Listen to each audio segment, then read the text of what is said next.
ETF index mutual funds నేర్చుకుని stock మార్కెట్లో రాణించాలనుకుంటున్నారా? వెంటనే ఈ నెంబర్కి కాల్ చేయండి. నమస్తే రమ్మగారు. నమస్తే జయ. పోలి పాడ్యం ఉంది కదా రమ్మగారు, ఈ పాడ్యంకి సంబంధించి మనం ప్రతి సంవత్సరం మాట్లాడుకుంటాము.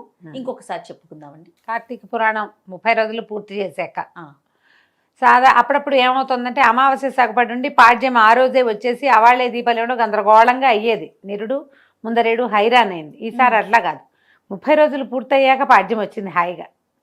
పోలి పాడ్యమి 30 రోజులు దీపారాధన చేసేసి అమావాస్య నాడు కూడా దీపారాధన చేసుకున్నాక పాడ్యమి నాడు అంటే మార్గశిర శుద్ధ పాడ్యమి రోజున జ్వాలా తోరణంలాగా, అంటే ఈ పైనండే తోరణం కాకుండా దీపమాలికల్ని నీళ్లలో వదిలిపెట్టడం, నీటిలో వదులుతారు. అమావాస్య నాడే వదిలేవాళ్ళు బోళ్ళంత మంది కనపడతారమ్మా. అమావాస్య నాడు దీపాలు వదిలేసి పోలిపాడ్యమి నాడు కూడా దీపాలు వదిలేవాళ్ళు ఇంకొంతమంది కనిపిస్తారు. మీరు అమావాస్య నాడు పాడ్యమి నాడు ఏ రోజు కుదిరితే ఆ రోజు ప్రవాహంలో వదలాలి. మన ఇంట్లోనే టబ్బు పెట్టుకుని టబ్బులో దీపాలు సూక్ష్మంలో మోక్షం అని చేస్తారు. కానీ ఏమోనమ్మా, ఏమో దానికోసం ప్రత్యేకంగా ఎక్కడైనా పరివాహక జలాలు ఉంటే అక్కడికి వెళ్ళండి. ఈ ఏడాది కలితే వచ్చే ఏడాది పై ఏడాది నాకు మళ్ళీ అనుకోండి కావేరీ స్నానం అనుకుంటాను నేను. ఆ కావేరీ ససేమిరా కుదరదు, ఎప్పుడు కుదరదు నాకు. 5 సంవత్సరాలు కార్తీక పురాణం మొదలుపెట్టిన రోజు నుంచి ఈ సంవత్సరమైనా నేను కావేరీ స్నానం చేయాలి. టైం రావాలి గారు, రంగనాథుడు పిలవాలి మన్ని, అంతే కదా. ఆయన ఎప్పుడు పిలుస్తాడో చూడాలి. పిలిస్తే కావేరీ స్నానం చేయటం. నదీ స్నానం నీళ్ళల్లో ఇంకేం చేస్తాం, సూక్ష్మంలో మోక్షం అని మన దగ్గరే ఒక టబ్బు ఏదో పెట్టుకుని ఆ టబ్బులో దీపాలు వదిలిపెడతారు. ఈ అరటి డిప్పల్ని, అరటి దొన్నెలు ఉంటాయి కదా మన కాండం తాలూకు దొన్నె, దాంట్లో ఏదైనా పదునైన చిన్న క్యాప్ తోటి ఇట్లా చేస్తే గుండ్రంగా లేచి వస్తుంది. అవును. ఈ గ్యాపుల్లో ఆవు నెత్తుతో ముంచిన కుంభవత్తుల్ని, పువ్వొత్తులు అంటాం కదా, అవును, వాటిని పెట్టి వెలిగించి నీళ్ళల్లో వదిలిపెట్టి దండం పెట్టుకోవటం. ఆ దీపానికి ఒక బొట్టు కాటుగా పెట్టడం, కాటుక కదలే పసుపు బొట్టు పెట్టడం, 2 అక్షింతలు 2 పువ్వులు పెట్టి నీటిలో వదిలిపెట్టడం. ఈ పోలి పాడ్యమికి ప్రత్యేకంగా పోలి స్వర్గారోహణ కథ చెప్తారు. ఈ పోలి స్వర్గారోహణ కథ ఎందుకు చెప్పబడుతుందో విన్నాం. ముందు మనం మాయలో చిక్కుకుని ఉంటాం జయ. దేవుడని, పూజని, పునస్కారం అని, ఇది మంచి రోజులని, ఇది నదీ స్నానం అని యావగా ఉంటుంది ఎవరికైనా, అందరికీ ఉంటుంది. దాంతోపాటు సంసార తాపత్రయం ఒకటి ఉంటుంది. ఇల్లని, వాకిలని, పొయ్యి మీద పాలని, పిల్లల స్కూల్ అని, మొగుడు క్యాంప్ అని, మధ్యలో మగవాళ్ళ తాలూకు వాంటింగ్స్ అని ఇవి ఉంటాయి. మగవాళ్ళకి ఉంటాయి, ఆడవాళ్ళకి ఉంటాయి. వీటితో పాటు వాళ్ళు కొత్త చీర కట్టుకున్నారు, వీళ్ళు ముత్యాలు నగేసుకున్నారు, వాళ్ళు పువ్వులు బోళ్ళని చేశారు, వాళ్ళు బ్రహ్మాండంగా చేసుకున్నారు, వాళ్ళు 100 దీపాలు వెలిగించారు, నేను 10 వెలిగించా. ఈ చింతలు కూడా ఉంటాయి. మాయలో చిక్కుకుపోయి ఉంటాం. ఓకే. ఒక్కరోజైనా ఈ కార్తీకం 30 రోజుల్లో కనీసం ఆఖరి రోజైనా మాయని తొలగించుకుని భగవంతుడి పైన ఆయన మీద తదేక దృష్టితోటి భగవదారాధన మాత్రమే చేయటానికైనా ఈ రోజును వాడుకోండి అని చెప్పడానికే ఈ పాడ్యమిని కలిపారు ఇందులో. మనకి ఈ తాపత్రయాలు లేని వాళ్ళు ఎవరుంటారో ఒకళ్ళ పేరు చెప్పు. అస్సలు మనం కూడా లేము అందులో. ఎంత ప్రవచనాలు చెప్పినా, కార్తీక పురాణం చెప్పినా అన్యమనస్కంగా ఉంటుంది మనసు, అంతే. అలా సంసారమాయ విష్ణుమాయలో చిక్కుకునే ఉంటాం మనం. మాయని తొలగదీసుకుని అసలు రహస్యాన్ని, అసలు విషయాన్ని, చిదంబర రహస్యాన్ని తెలుసుకోగలిగటమే కష్టము. దానికోసం ఏటా వచ్చే కార్తీక మాసము దాని పక్కనే పోలిపాడ్యమి వస్తుంది. 30 రోజులు ఏదో రకంగా ఏడ్చావు, ఈ ఒక్కరోజైనా సజావైగా ఏడవండి అని చెప్పటం అన్నమాట. ఎలాగోలా చేసాం. పొద్దున్నే రోజు లేస్తూ పక్కనున్న వాళ్ళు విసుక్కుని, పిల్లలు విసుక్కుని, మనకే అబ్బా చేత కావట్లేదు దేవుడా, కార్తీక మాసం ఇంకా ఎన్నాళ్ళుంది అని డేట్లు లెక్క పెట్టుకుని చేయము. అవునండి. అమ్మో ఇంత చల్లగా ఉన్నాయి, వాచ్మెన్ చచ్చిన వాడు ఇలా చేశాడని ఆయన ఎవరో తిట్టడం, మనం తిట్టుకుంటాం.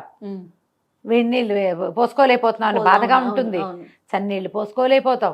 గుడికి వాళ్ళు ఎవరైనా ముందు వెళ్ళిపోతారేమో అనిపిస్తుంది. ఎవరో ముందొచ్చి దీపాలు పెట్టేసారు, దొంగ మహాలు నిద్రపోవో ఏమిటో ఇవి అని వాళ్ళెవరినో తిడతాం. ఇంతే. ఇవేవీ లేకుండా నిర్మల చిత్తంతో భగవంతుణ్ణి ఈ ఆఖరి దీపంతో ఆరాధించండి. కార్తీక దామోదర ప్రీత్యర్థం. పోలి కథ కూడా మాయకి సంబంధించిన కథే చెప్తారు. కృష్ణా జిల్లాలో, కృష్ణా తీరంలో, నదీ తీరం బాదర అనే ఒక గ్రామం ఉండేదట. ఈ బాదర గ్రామంలో పోతడు అనే ఒక చాకలాయన గురించి చెప్తారు. ఆయనకి మాలి అనే ఒక భార్య, 4 కుమారులు ఉన్నారు. పోతడు మంచివాడు, ఊరి వాళ్ళ బట్టలు అందరి మురికి పోగొట్టేవాడు, కానీ తన ఇంట్లో పేరుకుంటున్న మురికిని పోగొట్టలేకపోయాడు. తన భార్య మహాగయ్యాళి ఆ మాలి. ఈవిడ 4 కుమారులకి వివాహాలు చేశారు సరైన సమయంలోనే. పిల్లలు కాస్త యుక్త వయసుకు లేక పెళ్ళిళ్ళు చేస్తే మొదటి 3 కోడళ్ళు గయ్యాళి వాళ్ళే అత్తగారిలాగా ఒకళ్ళ మీద ఒకళ్ళకి చెప్పుకుంటూ ఉండటము, డివైడ్ అండ్ రూల్ చేయటము, నువ్వెంతని నేనెంతని మాట్లాడుకోవటాలు ఇవన్నీ ఉన్నాయి. ఆఖరి కోడలైన పోలి చాలా బుద్ధిమంతురాలు, భగవంతుడి మీద చిత్తను నిలపగలిగేది, భర్తతో ప్రేమగా ఆపేక్షగా, వివాహితకి భర్తే దైవం లాంటి భావాల్లో ఉండేది. ఏ జాతైనా అంతే. మొగుడికి ఇష్టమయ్యేదిగా వండి పెట్టడం, అతను చెప్పిన మాట వినటం, అతను ఏదైనా ఒకటి అనుకుంటే దాని ప్రకారం పనిచేయటం, అతను సమయానుకూలంగా తన పనులను సర్దుకోవటం, ఇంతే చాలమ్మా. పూజ చేయాలి ఆ మొగుళ్ళకి, అదే కదా, ఏమక్కర్లా, ఇదే చేయాలి. అనుకూల దాంపత్యం అంటే ఇదే. వీళ్ళు బాగా చూస్తున్నారు, అవతల వాళ్ళు కూడా బాగా ఉంటారు. అయినా ఉండని దౌర్భాగ్యులు కొంతమంది ఉంటాయి, కొన్ని జాతులు, దానికి మనం ఏం చేయలేం. కానీ మనం బాగా ఉంటే అవతల వాళ్ళు బాగా ఉండటం మనకు తెలుసు కదా, సహజంగా చూస్తాం. అయితే ఏమైంది, ఈ పై 3 కోడళ్ళు అత్తగారు ఏకమయ్యి ఈ పోలిని నానా హింస పెట్టేవారు. అంటే ఉందని, అనకపోతే అనలేదని, నుంచుంటే నుంచుందని, నుంచోకపోతే నుంచోలేదని, ఇట్లా ఎంతసేపు ఏదో ఒక తగాదా పెట్టేవాళ్ళు, ఎక్కిరిచ్చేవారు, హేళన చేసేవాళ్ళు. దీనికి పూజ, దీనికి భక్తి అని ఎక్కిరిచ్చేవాళ్ళు. ఆ మొగుడు రాగానే వాడితో బాగుండేందుకు అవకాశం ఇవ్వకుండా, మీ ఆవిడ ఏం చేస్తుందో తెలుసా, పొద్దున్నుంచి ఒకే పని చేస్తోందంటే ఏమే అని వాడు చెంపకాయ కొట్టేవాడు, కొట్టించేవాళ్ళు. అయినా అమ్మాయి భర్తతో బాగానే ఉండేది.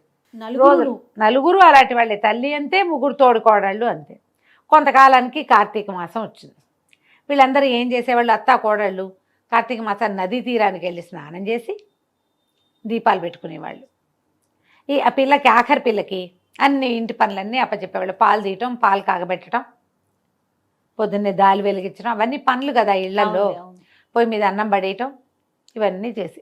అయితే వాళ్ళు రోజు వెళ్ళేవాళ్ళు, కానీ ఇది పాలు సరిగా తీసిందో తీయలేదో, మొద్దు మొహంది, గబగబా పని చేయదు అని ఒకళ్ళు, ఆ వెన్న తీసి కాస్త ఒంటికి రాసుకుంటుందో ఏమిటో, అసలే శీతాకాలం అనేవాళ్ళు ఇంకొకళ్ళు. అన్యాయంగా మాట్లాడతారు అంతే. కొంతమంది మనుషులు అలాగే ఉంటారు. అమ్మేసుకుంటోందేమోనని, ఏదైనా దుత్తలు పడేసిందేమో, అన్నం మనం చెప్పిందంతా వండిందో లేదో, అన్నం చిమడబెట్టిందో ఏమిటో, ఆ కూర దానికి చేయటం రాదు, కూర చెప్పామో సరిగ్గా చేస్తుందో చేయదు, ఇట్లాంటి భావాలతోటే స్నానాలు చేసేవాళ్ళు, దీపాలు పెట్టేవాళ్ళు. ఎవరికైనా చెప్పేటప్పుడు ఉందిగా మాకు మారేమా, పని పాట రాదు, మొద్దు అని దాన్ని ఏదో ఒకటని ఎవరికో చెప్పేవాళ్ళు. ఈ పిల్ల ఇంట్లో పనులు చేసుకునేది. 1 నెల రోజులు గడిచింది. ఒక్కరోజు కూడా కార్తీక దీపమే పెట్టలేకపోయింది. ఇంట్లోనే స్నానం చేయాల్సి వచ్చేది. ఆ కాలంలో అందరూ నదీ స్నానాలకు వెళ్ళేవాళ్ళు. ఒక్కనాడైనా పోనీ దీని జీవితానికి ఒక నదీ స్నానం అని ఒక రోజైనా దాన్ని తీసుకెళ్ళాలి, ఆ చిన్నపిల్లని, కోడల్ని. ఆ పిల్లని ఇంట్లోనే వదిలేసేవాళ్ళు, పోలిని. అయితే కార్తీక అమావాస్య వచ్చింది. అమావాస్య వెళ్ళిన కొన్ని గంటలకి తెల్లవారింది. ఆ పూట పాడ్యం వచ్చేసింది. కాకపోతే వీళ్ళందరూ ఏం చేశారు, ఇంకా అమావాస్య పొద్దులున్నాయి, దీపాలు పెట్టుకోవడానికి అంతా పోయారు. ఈ పిల్ల దేవుడా రాముడా అని కళ్ళ నీళ్ళు పెట్టుకుని, అయ్యో నెలంతా వెళ్ళిపోయిందే, ఆఖరి స్నానాలకు వెళ్ళిపోయారు వీళ్ళు. కార్తీక అదే అమావాస్య రోజు పొద్దున్నే పోయారు, మధ్యాహ్నానికి అమావాస్య వెళ్ళిపోయి పాడ్యం వచ్చేస్తుంది. అందరు వెళ్ళిపోయారు ఆఖరి స్నానాలకి. ఒక్క నదీ స్నానం చేయలేదు, దేవుడికి ఒక్క దీపం పెట్టలేదు. ఏం చేయాలి అని బాధపడుతూ పిల్ల ఏం చేసింది, పొంతలో ఉన్న నీళ్లు చేసి స్నానం చేసింది. ఇంట్లోనే కృష్ణ, గోదావరి, గంగా, కావేరి అనుకుంటూ స్నానం చేసింది. అక్కడి నుంచి వెన్న చిలికి వెన్న తీసింది. వెన్న తీస్తే కవ్వ అంతా జిడ్డు, చెయ్యి అంతా జిడ్డు. పిల్ల అనుకుంది, ఇంత జిడ్డు ఉంది కదా, ఈ కవ్వ అనుకున్న వెన్న తీసి కాస్త దీపం పెడదామని ఈ చీర కొసలు, కొంచెం మెత్తటి చీర, ఆ నలిగి చిరుగులు పట్టింది. కొస నుంచి ఇట్లా దారాలు లాగి అంత దారం తీసి ఇట్లా మెలిపెడితే అంతంత ఒత్తులు చేసింది 2. ఆ వెన్న మీద బాగా మెదిపి జిడ్డు అంటించి నీళ్ళ బాణాలు ఉంటాయి, చాకలి బాణ అంటారు. ఆ బాణలో పొయ్యి మీద పెట్టి చౌడు అవి వేసి బట్టలు ఉడికిస్తారు. కమ్ము బిడవటం అంటారు దాన్ని ఊళ్ళల్లో. బట్టలు కమ్ము బిడవటం అంటే చౌడేసి ఉడకబెడతారు. చౌడు అంటే ఏంటంటే అదొక రకమైన సున్నం, చవిటి సున్నం అంటారు, బ్లీచింగ్ పౌడర్ అలాంటిది చౌడు అంటారు. చాకళ్ళకి బాగా తెలుస్తుంది ఆ పేరు. మా ఊళ్ళో కూడా చేసేవాళ్ళు. కమ్ము పిడిచి తేవడం, పంచెలు అవి కమ్ము పిడిచేవాళ్ళు. పంచెల్ని బాగా వేసి ఉడికిస్తే గాళ్ళల్లో ఉన్న మురికంతపై తెల్లగా వచ్చేవి బట్టలు, కర్రకర్రలాడుతూ ఉంటాయన్నమాట, చక్కగా పెళ్ళపెళ్ళాడుతూ బట్టలు. ఆ బాన్లో ఆ దీపం వదిలిపెట్టి దండం పెట్టుకుంటుంటే విష్ణుమూర్తి ఆయనట కార్తీక దామోదరుడు కదా, వైకుంఠంలో నిలబడి చూస్తుంటే ఒక బాణలో కదులుతున్న దీపం ఆయన్ని ఆకర్షించింది. అది చూస్తే ఆ పిల్ల భక్తిగా బాణ దగ్గర కూర్చుని మోకాడి తండా వేసి, కార్తీక దామోదర రక్షించు తండ్రి, స్నానం చేయలేకపోయాను, ఈ పూజని నీకు సమర్పిస్తున్నాను అని దండం పెట్టుకుంటాను. ఆయనకి ఎంత నచ్చిందంటే, ఇది కదా భక్తి అని సుశీలుడు పుణ్యశీలుడు అని ఈయన దగ్గర ఈ వీళ్ళు ఉన్నారు పార్షదులు. సుశీలుని పిలిచి భూలోకంలోకి వెళ్ళి ఆ దీపం విడిచిన పోలిని తీసుకురా అని చెప్పాడు. అక్కడి నుంచి దివ్య విమానం వచ్చేసింది. రావటం, ఈ అమ్మాయి పోలిని రెక్కబట్టి లేవదీసి విమానంలో కూర్చోబెట్టుకున్నారు. విమానం వెళ్తుంది. ఈ కార్తీక మాసం అంతా స్నానాలు చేశారు. నదీ తీరాన్ని ఉన్నారు. నదీ తీరాలకు వెళ్ళే వాళ్ళందరూ భక్తులు కాదమ్మా. అంతే కదా రమ్మగారు. కార్తీక స్నానం సరదాగా చేసే వాళ్ళు ఉంటారు. ఫ్రెండ్స్ అందరూ వెళ్తున్నారని వెళ్ళేవాళ్ళు. అక్కడ ఏం వింతలు దొరుకుతాయో చూద్దాం అనుకునేవాళ్ళు. చాలామంది ఆడవాళ్ళు వస్తారు, కలర్ఫుల్గా ఉంటుందని చూసే మొహాలు కూడా వెళ్తాయి కొన్ని. అవును. ఆ ఉన్న జనమంతా చూస్తున్నారు పైకి. విమానం వెళ్తుంది, దివ్య విమానం. ఆ లోపల కూర్చున్న పాచీర కట్టుకుని ఉన్న పోలిని అప్సరోగణం సేవిస్తున్నారు, వింజామరలు విసురుతున్నారు. అందరూ పోలి పోలి పోతాడు కోడలు, ఆఖరి పిల్ల పోలి స్వర్గారోహణ వెళ్ళిపోతుంది, దాని విమానం ఎక్కుతుందంటే కోడళ్ళు ఆశ్చర్యపోయారు. అయ్యి బాబా ఇది వెళ్ళిపోతుందని పరిగెత్తుకుంటూ వెళ్ళి అత్తగారు వెళ్ళి పోలి కాళ్ళు పట్టుకుంటారు. ఆ పోలి కాళ్ళు వేళ్లాడేసుకుని కూర్చుందిట విమానంలో ఓ బయటకి కాళ్ళు పట్టుకుంది. అత్తగారి కాళ్ళు పెద్ద కోడలు, పెద్ద కోడలి కాళ్ళని రెండో కోడలు, రెండో కోడలి కాళ్ళని మూడో కోడలు పుచ్చుకుని వేళ్లాడుతూ వెళ్ళారు. అక్కడ కూడా వదల పైకి వెళ్ళేసరికల్లా ఆ సుశీలుడు అన్నట్ట, మీరెవరు, మీకు మాతో పాటు వచ్చే అర్హత లేదు, పొండి వదిలేయండి చేతులు అన్నట్టు. అనేసరికి అత్తగారు అందట, ఇది నా కోడలు, నా చిన్న కోడలికి నీతో పాటు విమానం ఎక్కే అర్హత వస్తే మాకు రాదా, మమ్మల్ని కూడా తీసుకెళ్ళు అన్నదిట. అనేసరికి సుశీలుడు అన్నట్ట, నదీ స్నానం చేస్తూ కూడా కోడల్ని శాపనార్థాలు పెట్టావు కదా నువ్వు, దీపం పెడుతూ ఒక మంచి ముక్కాడేవా, దీపాలు పెడుతూ ఇతరులతో మాట్లాడారు, కుండేలు చెప్పారు, నేరారోపణ చేశారు, ఇతరుల తప్పులని ఎవరికైనా చెప్పేవాళ్ళు, తప్పులని క్షమించలేని వాళ్ళు, దీపారాధన చేస్తూ మాట్లాడేవాళ్ళు, నదీ స్నానం చేస్తూ కొండేలు చెప్పే వాళ్ళకి స్వర్గార్హత లేదు అని చెప్పి లోపల ఒక కత్తి తీసి ఆ చేతుల మీద కొట్టేశాట. ఆ మాలి చేతి మీద కొట్టేశారు. వాళ్ళకే నడుచు అత్తగారు కాళ్ళు వదిలేసింది కోడలివి, మొత్తం అందరూ పడిపోయారు ఢమామని కిందకి. గుంపంతా కింద పడిపోయింది. జనాలంతా చూస్తూ ఉండగానే నెత్తి తడుముకున్నారు. వీళ్ళు లేచి పోలిని మాత్రం చక్కగా స్వర్గారోహణ చేయించేశారు. ఆ అమ్మాయి సశరీరంగానే విష్ణు సాయుధ్యాన్ని పొందింది. ఈ కథను చెప్పుకుని నీళ్ళలో దీపాలు విడిచిపెట్టండి. దీనికి ముందు ఏం పూజ చేయాలి అందరూ అడుగుతారు.